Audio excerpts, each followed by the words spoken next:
దాంపత్య జీవితము ఆఖరి వరకు మేము వచ్చే వరకు మీరే సిద్ధపరచమని వచ్చిన బిడ్డలను రానైన బిడ్డలను ఈ యొక్క వివాహ కార్యక్రమం అంతటి మీద సెలవు చెప్పుకోవచ్చు. ఏ సునామా ప్రవర్తిస్తున్నా మా తండ్రి. దేవునికి స్తోత్రములు. ఇంతమటు మీరు సువార్తను విన్నారు. ఇప్పుడు వివాహం చేసుకున్నటువంటి అబ్బాయిని అమ్మాయిని ఉద్దేశించి నేను కొన్ని మాటలు చెప్తాను. ఆ తర్వాత ఆశీర్వాదంతో ఈ సభను మనం ముగించుకుందాం. నేను ముందే చెప్పాను, నువ్వు వాళ్ళ కోసం ఆగావు, వాళ్ళు నీ కోసం ఆగలేదు. కాబట్టి మన కోసం ఎప్పుడు ఆగదు, మనం వెళుతూనే ఉండాలి. రైట్. ఇంకా సరే, నిర్గమాకాండము 23వ అధ్యాయం 1వ వచనం. నిర్గమాకాండము 23వ అధ్యాయము 1వ వచనం.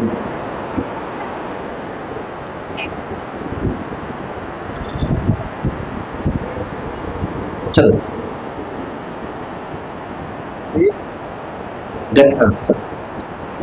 పని చేస్తలేదు. సరే పర్లేదు, పని చేస్తలేదు. ఓకే, లేవు. సరే రైట్. నిర్గమకాండము 23వ అధ్యాయం 1వ వచనం. లేని వార్తను పుట్టింపకూడదు. చెప్పండి, అక్కడే ఉంది. లేని వార్తను పుట్టింపొద్దు. ఎవరు? బర్నబాయన, మీ పేరేం పేరు? అనుష. మీ ఇద్దరిలో ఎవరు కూడా ఏం చేయొద్దు? లేని వార్త పుట్టించవద్దు. అంటే అర్థం ఏంటి అంటే, ఉదాహరణకు మీకు మీ అమ్మగారింటికి ఎలా అనిపించింది? మా అమ్మ కడుపులో వస్తుందంట అని ఏం చేయొద్దు? లేని వార్త పుట్టించొద్దు. నీకేమనిపించింది? మీ మీ నాన్నగారు చూపడం అనిపించింది. అప్పుడు ఏం చేయాలి? నువ్వు సాయితో చెప్పేసేయి. కానీ ఏం చేయొద్దు? మా అమ్మ కడుపు నొప్పి ఉంది, మా అమ్మకు సలజరం వచ్చింది, మా అమ్మ కాళ్ళ నొప్పులు వచ్చినవి, నేను గోపు చచ్చిపోతుందంట అని చెప్పొద్దు. ఏంటది? లేని వార్త. ఈరోజు భార్య భర్తల మధ్యలో ఎందుకు అసమాధానం, ఎందుకు కలవరం అంటే, భార్య భర్తల మధ్యలో ఏం లేదు, ఏకత్వం లేదు, ఒక ఆలోచన లేదు, ఒక అభిప్రాయం అనేది లేదు. భార్య భర్త దగ్గర, భర్త భార్య దగ్గర ఏం పుట్టిస్తున్నారు? లేని వార్త పుట్టిస్తున్నారు. అందుకేమైతుంది? సాతాను అక్కడ మీ మధ్యలో ఉంటున్నారు. కాబట్టి ఏం చేయండి? సాధ్యమైనంత మట్టుకు ఏం మాట్లాడాలి? లేని వార్త కాదు, ఉన్న వార్తే మాట్లాడాలి. రైట్. మరొక మాట, యోహాను సువార్త 2వ అధ్యాయము 7వ వచనం. మీకు వచ్చిన ప్రశ్న అడుగుతా. యేసు క్రీస్తు ప్రభుల వారు శరీరధారి లోకంకి వచ్చిన తర్వాత ఆయన చేసినటువంటి మొట్టమొదటి సూచక క్రియ అద్భుతమైంది. ఏంటి? ఓకే, ఎందుకంటే నీళ్లను ద్రాక్షరసంగా చేశాడు. ఇక్కడ కానాను అనేటువంటి పెళ్లిలో ఏమైంది? నీళ్లను ద్రాక్షరసంగా మార్చాడు. ఇప్పుడు మరొక ప్రశ్న, ఎలా మార్చాడు? ఇప్పుడు ప్రతి పెళ్లిలో ఏం చెప్తారు? ఆది కాండము లేకపోతే యోహాను సువార్త 2వ అధ్యాయం. ఎందుకని? అక్కడ పెళ్లి, ఇక్కడ పెళ్లి. ఏమంటున్నాడంటే, యేసు క్రీస్తు సేవ ఆరంభంలో మొట్టమొదటిసారి పెళ్లికి వెళ్ళాడు. ఆ పెళ్లిలో ఏం చేశాడు? నీళ్లను ద్రాక్షరసంగా మార్చాడు. ఎలా మార్చాడు? ఉదాహరణ చెప్తా. దేవుడు ముందు ఆదామును చేశాడు, తర్వాత ఎవరు చేసిండు? అమ్మని చేసిండు. ఎలా చేశాడు? ఆదాము యొక్క ప్రక్క తెముకత చేసిండు, అమ్మని చేసిండు. రైట్. అట్లయితే అది ఫస్ట్ పెళ్లి. ఎప్పుడు ఫస్ట్ పెళ్లి? ఆది కాలం ఫస్ట్ పెళ్లి. అంటే యేసు క్రీస్తు వారు శరీరధారి రాకంటే ముందు ఆత్మ ఉన్నప్పుడు, వాక్యం ఉన్నప్పుడు మొట్టమొదటి పెళ్లి ఏమైంది? ఆదాము నుంచి వచ్చారు. అవ్వ ఎలా వచ్చింది? ఎముకటి వచ్చింది. ఇప్పుడు సెకండ్ అంటే ఏమిటి? సెకండ్ అంటే దేవుడు నరుడుగా అవతరించిన తర్వాత మొట్టమొదటి అద్భుతం ఏంటది? అది మన పెళ్లిలో ఏంటది? నీళ్లను ద్రాక్ష ఎలా చేశారు? ఇదంతా ఏం కలిపాడు? ఎలా చేసాడు అని చూస్తే చదువుతారు ఒకసారి. 7వ వచనం ఒకసారి సాయం చేయండి. 2వ అధ్యాయం 7వ వచనం. యోహాను సువార్త. యేసు ఆ బాణాలను నీళ్లతో నింపుడని వారితో చెప్పగా వారు వాటిని అంచుల మట్టుకు నింపిరి. అంచుల మట్టుకు నింపిరి. ఆయన వారితో, అప్పుడు ఆయన వారితో మీరిప్పుడు ముంచి ఆ విందు ప్రధాన యుద్ధకు తీసుకుని ఆ విందు ప్రధాని కాడికి తీసుకొని పండని చెప్పగా వారు తీసుకొని పోయి. దేవునికి స్తోత్రం, హల్లెలూయా. ఇప్పుడు మంచి వినాలి. దొరికారు మీరే, నేనేం చేయను కదా. దొరికింది ఎవరు? మీరేగా. దేవునికి స్తోత్రం. Okay, right. ఇప్పుడు ఆదాము నుంచి ఫస్ట్ టైం వచ్చింది ఎముక వచ్చింది. ఎముక ఏమైంది? అవ్వైంది, రైట్. కానీ ఎముక రాగానే ఆదాము గుర్తించాడు, నా ఎముకలలో ఎముకని వేసాడు అయ్యగారు, పాట పాడారు. ఇప్పుడు ఈ ఆత్మ అయినటువంటి దేవుడు, వాక్యమైనటువంటి దేవుడు శరీరధారిగా మొట్టమొదటిగా కానానా దేవుడు పెళ్లికి పిలువబడ్డాడు. అక్కడ ఏమైపోయింది? ద్రాక్ష రసం అయిపోయింది. అయిపోయిన తర్వాత అక్కడ మరియం అందరూ ఉన్నారు. కానీ అక్కడ ఉన్నటువంటి కొరత ఎవరు తెలిసింది? ఏసై చెప్పారు. అప్పుడు ఏసయ్య నీళ్లను ద్రాక్ష రసంగా ఎలా మార్చాడు? అక్కడ ఏం వాడాడు? పిండి వేసిండా, లేకపోతే ఏమన్నా ఇప్పుడు బిర్యానీ లాంటి మందు కలిపిండా? ఏం కలిపాడు? హల్లెలూయా. మీరు వాక్యాన్ని గమనిస్తే అక్కడ కొరత ఎలా తీర్చబడిందంటే, యేసు క్రీస్తు మాట ఎవరు విన్నారు? శిష్యులు విన్నారు. యేసు చెప్పిన మాట శిష్యులు అలా చేశారు. అక్కడ అద్భుతం జరిగింది. హల్లెలూయా. కాబట్టి మీ అనుదిన జీవితంలో, మీ దాంపత్య జీవితంలో ఎన్నో కొరతలు, ఎన్నో ఆటంకాలు, ఎన్నో అపాయాలు ఎన్నో వస్తవి. వచ్చినప్పుడు ఏం చేయొద్దు? లేని వార్తను పుట్టించొద్దు. మొదటి ఆదాం వల్లే నా భార్య వేసింది, నా భర్త వేసాడు అని రావద్దు. ఏం చేయాలి? మళ్ళా మీ ఇద్దరి జీవితంలో వచ్చిన కొరతను అది తీరాలంటే ఏం కావాలి? మనకు ఒక యాజకుడు ఉన్నాడు, మనకు ఒక కాపరి ఉన్నాడు. ఆయన పేరేం పేరు? గురువు ఉన్నాడు. ఆయన పేరేం పేరు? యేసుక్రీస్తు. ఆయనకి ఏం చేయాలి? మనం విధేయత చూపించాలి.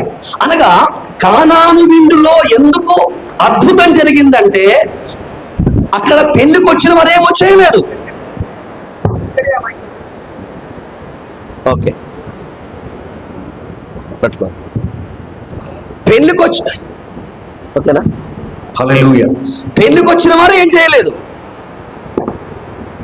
ఓకే, పెళ్లికి వచ్చిన వారు వినండి. పెళ్లికి హల్లెలూయా, పర్లేదు వినండి. పెళ్లికి వచ్చిన వారు ఏం చేయాలా?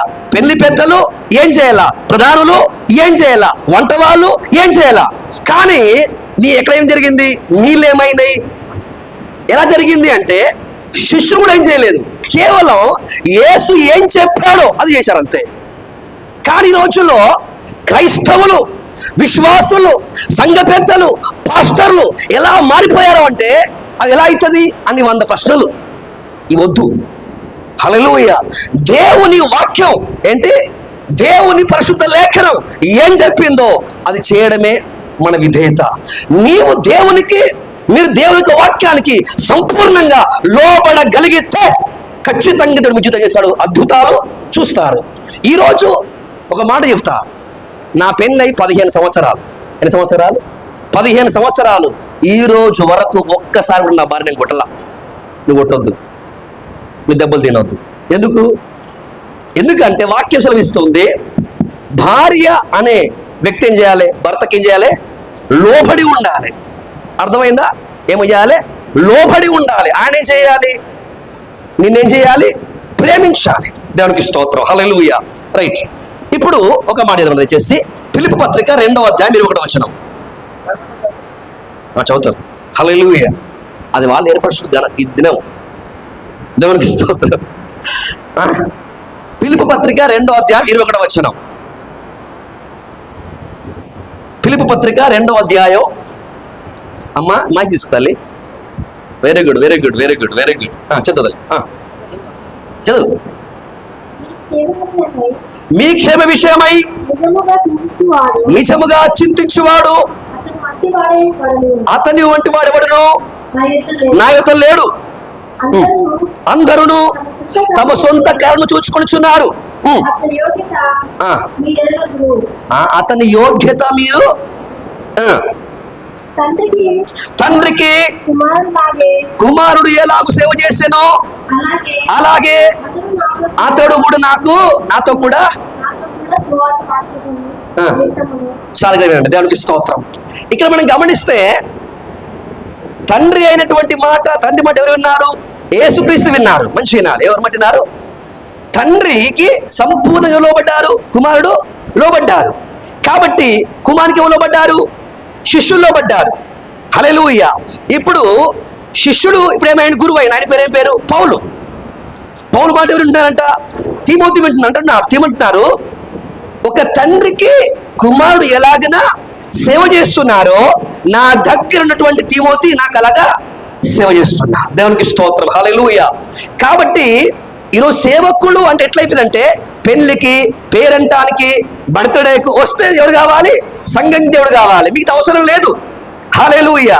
కానీ అపోస్తలుడు పౌలు గారు అంటున్నారు, ఒక తండ్రికి కుమారుడు ఎలాగ సేవ చేస్తారో అదే ప్రకారంగా నా దగ్గర ఒక్కడున్నాడు, అతను నాతో ఉన్నటువంటి సేవలో ఓ కుమారుడిగా ఉన్నాడని వాక్యం సెలవిస్తుంది. హల్లెలూయా.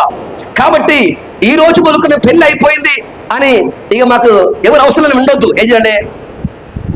పౌలు గారికి తిమోతి ఉన్నట్లుగా మేము ఎట్లా ఉండాలి? సేవకులకు తండ్రికి సేవ చేసినట్లుగా ఏం చేయాలి? సంఘం ఏం చేయాలి? సేవ చేయాలి. దేవునికి స్తోత్రం. హల్లెలూయా. ఇంకోటి, యోబు మాట ఎవరు వినలేదు? యోబు మాట ఎవరు వినలేదు చెప్తారు మీరు ఎవరైనా? యోబు మాట ఎవరు వినలేదు? భార్య వినలేదు. ఎందుకు వినలేదు?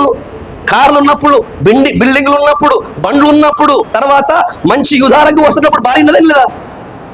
వినింది. ఎప్పుడు ఉల్టా అయిపోయింది? కష్టం వచ్చినప్పుడు, నష్టం వచ్చినప్పుడు, ఆర్థిక ఇబ్బంది వచ్చినప్పుడు భార్య ఉల్టా అయిపోయింది. హల్లెలూయా. భార్య అంటే సాటి అయినటువంటి సహకారి. ఇప్పుడు ఆయన నడవగలడు, పరిగెత్తగలడు, అవసరం మా కట్టే ఎప్పుడు అవసరం కర్రా?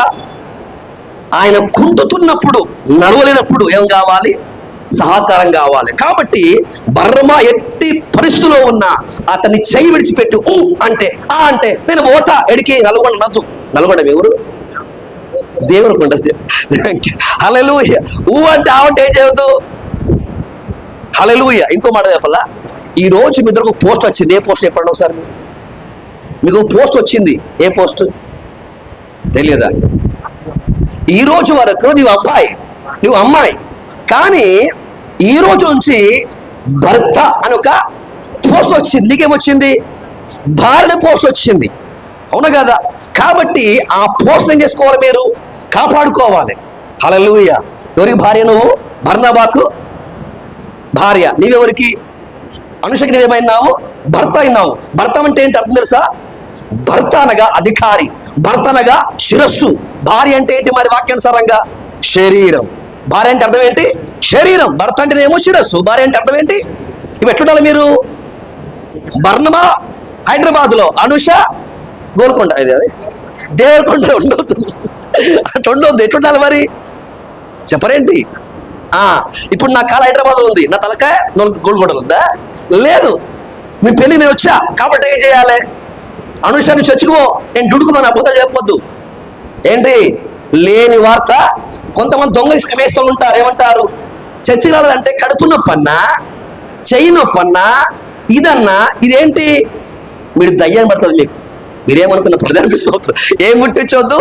లేని వార్త పుట్టించవద్దు. లేని వార్త పుట్టించమని ఎవరంటే యోబు భార్య. యోబు మంచివాడు, కానీ ఎవరు మాట వినలేదు? యోబు మాట. భార్య ఇంకోరు ఉన్నారు. ఎవరు? లోతు. లోతు నీతి మొదల వాక్యం సెలవిస్తుంది, కానీ లోతు దేవుని మాట విన్నాడు, కానీ భార్య వినలేదు. ముందుకే వెళ్ళమని చెప్పారు, ఆమె ఏం చేసింది? వెనక్కి చూస్తుంది. ఏమైపోయింది? మార్గం మధ్య పుస్తకం అయిపోయింది. కాబట్టి ఏం చేయాలి? నువ్వెట్లుండాలి? యోబులాగా ఉండాలి. నువ్వెట్లుండాలి? లోతులాగా ఉండాలి. నువ్వెట్లుండాలి? అబ్రహాంలాగా ఉండాలి. నువ్వెట్లుండాలి? ఇస్సాకులాగా ఉండాలి. హల్లెలూయా. మొదలు చెప్తున్నాను, ఖచ్చితంగా చెప్తున్నాను, ఈ రోజు మొదలుకొని నీ తలకాయ నరకబడును గాక. ఈ రోజు మొదలుకొని నీ మరణ మట్టుకు లేదా క్రీస్తు వచ్చ మట్టుకు నీకు నీ తల కాదు, క్రీస్తు తలగా ఉండును గాక. హల్లెలూయా. నీవేం చేయాలి? నీవేమో క్రీస్తుని కలిగి ఉండు, ఈమె ఎవరు కలిగి ఉంటుంది? బర్నబాను కలిగి ఉంటుంది. అప్పుడు మీ దాంపత్యం ఎట్లా ఉంటుందంటే, అపోస్తల కార్యం అదే ఉన్నారు కదా, ఇద్దరు భార్య భర్తలు. అననే సత్రులు నాకు ఉండరు. ఎట్లుంటారు మరి? పౌలుతో ఉన్నటువంటి అకుల్లా ప్రిస్కిల్లా. హల్లెలూయా. ఎట్లుంటారు మీరు చెప్పండి? అకుల్ల ప్రిస్కిల లాక్కుంటారా, అన్నేస పిల్ల లాక్కుంటారా? నేను ఆశిస్తాను, అందుకే వచ్చా. హల్లెలూయా. ఎట్లుండాలి మీరు? అననీయ సప్పిరాల మధ్యలో ఉన్నారు. ఆది మహాకట సర్పం ఉంది. అందుకే మనం చెప్పా, బండ మీద సర్పము జాడ ఎవడు కనిపెట్టలేడు. హల్లెలూయా. కాబట్టి లోకాన్ని విడిచిపెట్టారు, పాపం వదిలేశారు, క్రీస్తు అనే బండపైకి వచ్చారు. మీ మొదలకి ఏం రావద్దు? సర్పం రావద్దు, వస్తే తొక్కగలగాలి. హల్లెలూయా. కాబట్టి మీరు ఎట్లుండాలి? ఇప్పుడు అకుల్లా ప్రిస్కిల్లా ఉండాలి. ఎట్లుండొద్దు? కానీ వారి విశ్వాసులే, వీరు కూడా విశ్వాసులే. హల్లెలూయా.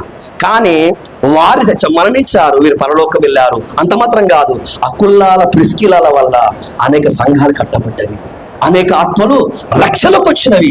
ఆ పాడ ఎవరు అంటే అకుల్లా ప్రిస్కిలలో ఉంది. చివరికి మాట ముగించేస్తాను. హల్లెలూయా. సరే, పరమగీతములు 2వ అధ్యాయం 4వ వచనం. పరమగీతములు 2వ అధ్యాయం 4వ వచనం.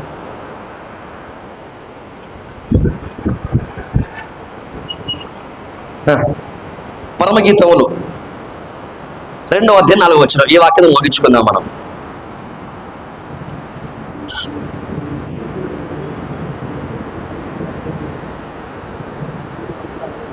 ఐదు 562 అంటే పేజీ నెంబర్.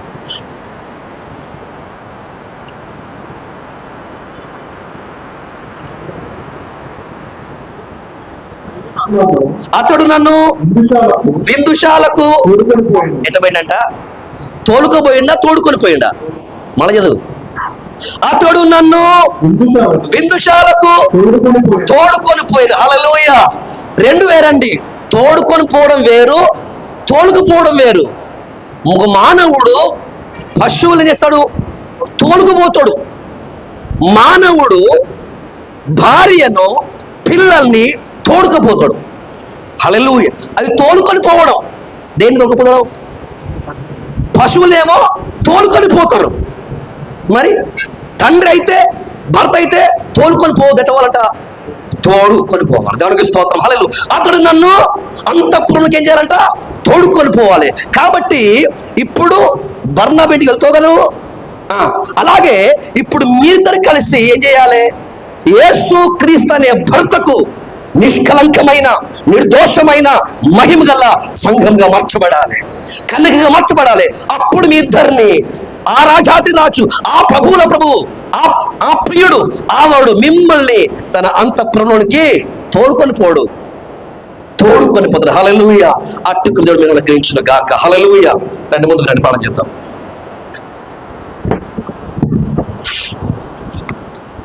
మలేషియాలో నెంబర్ 1 నేను చెప్తా. ఓకే. చిన్న మాట ఏంటంటే, అబ్బాయి ఏం అటుకొచ్చున్నాడు, అమ్మాయి ఏం ఇటుకొచ్చింది.